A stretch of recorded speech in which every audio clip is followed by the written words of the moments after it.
Gracias por estar.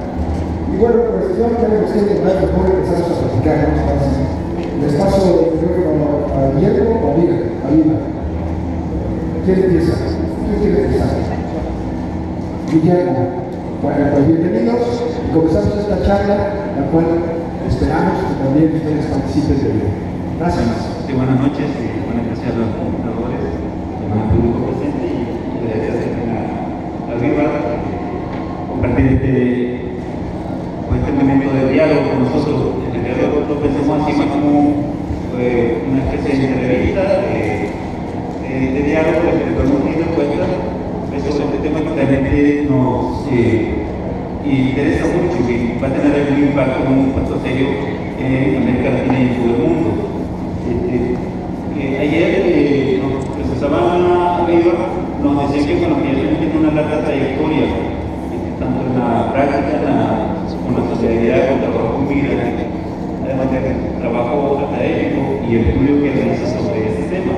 Entonces, la primera pregunta que yo tenía era que nos comentara precisamente sobre su experiencia. De hecho, sabemos que como joven estudiante universitaria, ella trabajó con obreros agrícolas migrantes.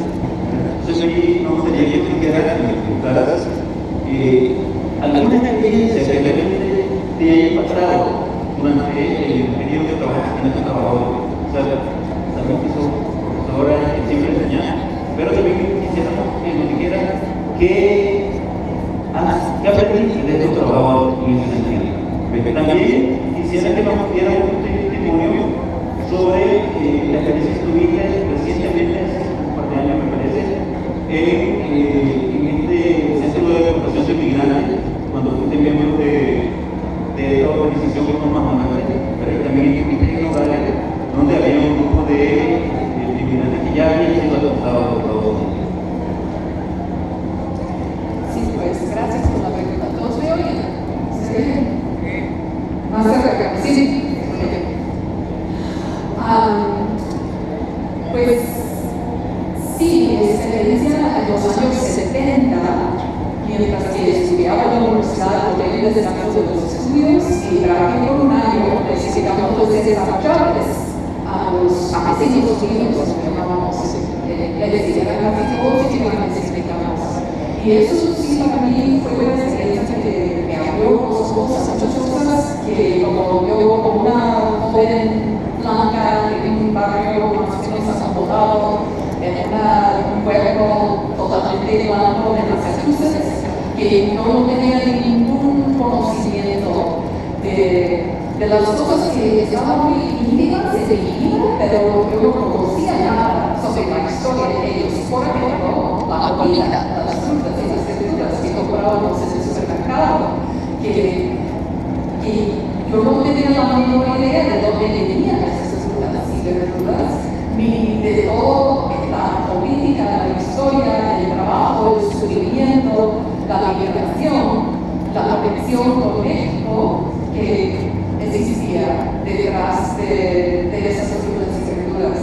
Entonces, para mí, esa experiencia yo creo que abrió los ojos y me motivó más que todo a seguir estudiando, pero con una perspectiva muy diferente, para seguir estudiando, para como desvelar esas historias escondidas detrás de la vida cotidiana de las personas acomodadas en el país de Estados Unidos. Y he trabajado en muchas campañas políticas diferentes a través de mi vida de estudiante y luego de profesora, y siempre ha sido muy relacionado para mí el compromiso político con las investigaciones que yo hago y las clases que yo enseño. Trabajé en los años 80 con refugiados de Centroamérica, y también trabajaba en contra de las políticas del gobierno de Reagan hacia Centroamérica, y también trabajé en mi tesis de doctorado sobre trabajadores migrantes en Centroamérica para una compañía estadounidense también del sur. Así que todo ahí ha sido muy relacionado en los años 90 empecé a trabajar mucho en solidaridad con Cuba, con la Revolución Cubana, y también amplié mis estudios para trabajar sobre la historia de la Revolución Cubana, enseñé cursos sobre ese tema y también escribí libros sobre ese tema. Y sobre todo en los años 2000 también empecé a trabajar muy fuerte en el tema de la migración. Y como mencionaste, una cosa que describo en el libro de documentados era la experiencia de ir a una corte judicial donde procesan, es una corte especial de inmigrantes en el estado de Arizona, donde procesaban cada día a 60 personas, ya en un proceso de deportación, pero eso es un proceso especial en el que llegan con una carga criminal y si vuelven a Estados Unidos van a estar encarcelados por 15 o 20 años. Y al entrar en esa corte fue una experiencia, no sé, tan emocionante, porque cada día procesan a 70 personas a la vez. Y las 70 personas están ahí sentadas por un lado, encadenados. Y luego al público y el juez y los abogados. Y al entrar a la corte y ver a los 70 personas encadenados ahí, y ver que todos eran indígenas, mexicanos y centroamericanos, y ver una corte llena de personas blancas, con los 70 personas indígenas desde cadenas ahí a la corte de estar deportados, estando en la zona de guerra que era México, que era guerra indígena, no sé, esa contradicción me motivó no solo a escribir el libro y a trabajar mucho más en las campañas a favor de los inmigrantes, pero también de empezar a estudiar las historias de las deportaciones de los indígenas en Estados Unidos, porque desde una perspectiva toda la historia de Estados Unidos, desde los primeros días de la llegada de los ingleses, es una historia de deportaciones de poblaciones indígenas de sus territorios. Entonces, sí, para mí todo está muy relacionado. Volvemos a este mismo tema. A mí me parece que uno de los aspectos más fascinantes es precisamente esta combinación que hay tanto de tu trabajo académico como de tu trabajo de activista de la solidaridad y en favor de estos sectores de la población que son históricamente oprimidos. Eso me parece muy valioso porque demuestra que este conocimiento no es solo teórico, no es solo teórico, sino también que tiene una práctica concreta. Sobre este mismo yo quería preguntar si alguna vez has sentido que el trabajo político de activista si se ha obstaculizado o se ha desarrollado en detrimento alguna vez desde tu trabajo académico. Pregunto esto porque aquí yo he escuchado mucha crítica a algunos profesores a quienes se señala de ser o muy políticos o dar clases muy ideologizadas. Me pregunto si en Estados Unidos, en la universidad, cuando imparten clases, también tienen el mismo señalamiento. Pues en un sentido, como estaba describiendo ahora, yo diría que para mí mi trabajo político siempre ha nutrido mi trabajo académico, tanto en las investigaciones que hago, los libros que publico y las clases que enseño. Sin embargo, tu pregunta me trae a la mente una reunión que hicimos en una de los congresos de LASA, la Asociación de Estudios Latinoamericanos, y propusimos un panel sobre las federaciones de solidaridad en Latinoamérica, porque hay varios profesores que siempre llevamos con sus estudiantes a América Latina, pero no solo en viajes de estudios, sino en delegaciones de solidaridad, en que el propósito del viaje es apoyar a comunidades en lucha en América Latina. Entonces estábamos sentados ahí, los 5 personas que participamos en eso, y del público una persona preguntó, pues, ¿qué piensan sus instituciones sobre lo que ustedes hacen? Y miré a mi alrededor, a los otros profesores ahí, y que pues en el caso mío, creo que mi institución ni siquiera se da cuenta. Y yendo a mis compañeros compañeros aquí veo que todos trabajamos en el mismo tipo de institución, o sea, ninguno trabajamos en las instituciones de élite, de Harvard, de las instituciones más conocidas. Todos trabajamos en universidades estatales de segundo, de tercer grado, en que realmente están tan desorganizados que ni siquiera saben qué hacen sus profesores. Así que, por un lado, puedo decir que he vivido una vida muy privilegiada y tengo un trabajo muy bueno y que me permite hacer todo lo que yo quiero hacer, intelectualmente, profesionalmente, políticamente. Pero por otro lado, reconozco que hay algunas puertas que han sido cerradas para mí por el tipo de trabajo que yo hago. Sí, por ejemplo, en la universidad o en la universidad de otros colegas, efectivamente se dieron cuenta o apuntaran a lo que estamos haciendo en términos de solidaridad con los pueblos de América Latina. ¿Habría alguna represión o no? Pues no diría represión, sino que algunas puertas que no abren. Y, por ejemplo, yo publico libros con editoriales profesionales, universitarias, pero también publico libros con editoriales de la izquierda que tienen un público muy diferente y un valor muy diferente en los ojos de los universitarios. En ese sentido, sí, me parecería que sería una especie de castigo, pero muy sutil. Pero bueno.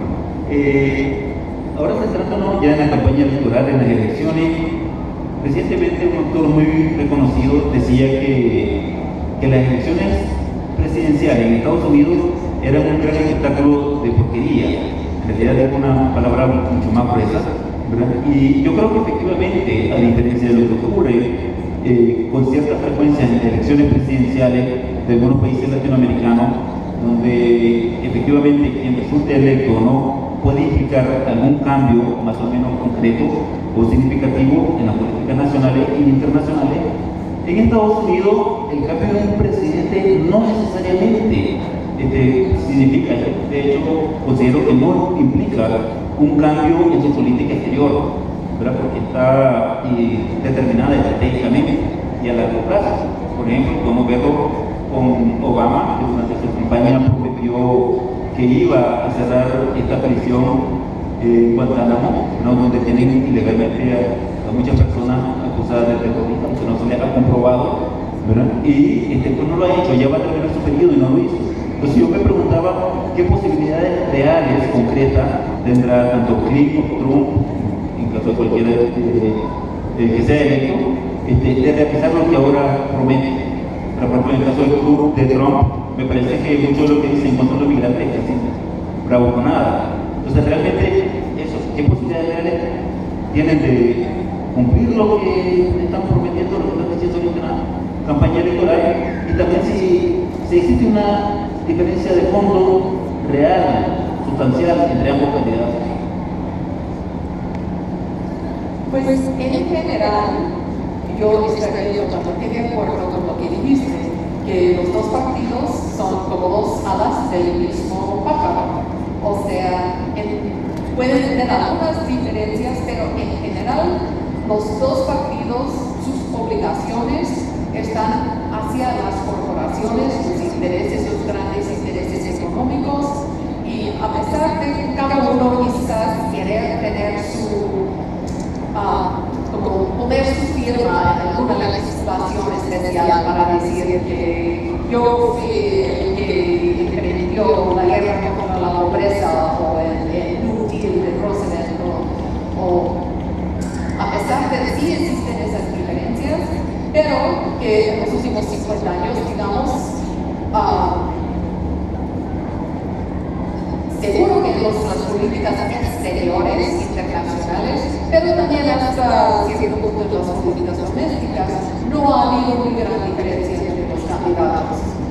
En ese sentido, yo diría que la candidatura de Hillary Clinton, tanto como la candidatura del ahora presidente Obama, están muy en el centro del Partido Democrático Y las políticas que ha implementado Obama han sido políticas netamente neoliberales y que las políticas de Clinton van a ser iguales.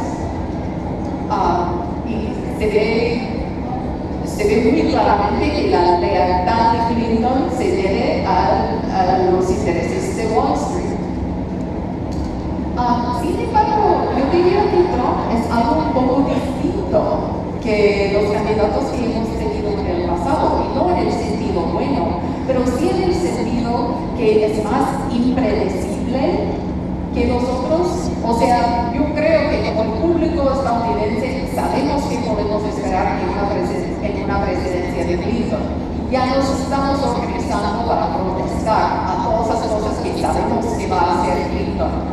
En el Medio Oriente va a tener una política muy guerrera, quizás aún más que Obama, porque en la presidencia de Obama ella representaba a la derecha en cuanto a políticas exteriores, y ahora va a tener más poder. En las políticas domésticas, ella va a probablemente tratar de hacer algunos gestos hacia ciertos grupos, como hizo Obama. Por ejemplo, Obama, en cuanto a la inmigración, en general las políticas de Obama han sido muy nefastas en cuanto a la inmigración. Obama implementó un número de deportaciones y requirió que el Departamento de Seguridad, ¿cómo se dice? Departamento de Seguridad Nacional. Seguridad Nacional, Homeland Security, Seguridad de la Patria, no sé qué, llegara a ese número de deportaciones que la construcción de cárceles, la contratación de cárceles privadas para los inmigrantes, el tener que llenar todas las cárceles, las camas en las cárceles, hasta 32,000 personas por noche tenían que estar encarcelados ahí. Obama también promovió un programa que empezó Bush, que se llamaba Comunidades Seguras, un nombre un poco orwelliano, que comunidades seguras, la idea es que cuando la policía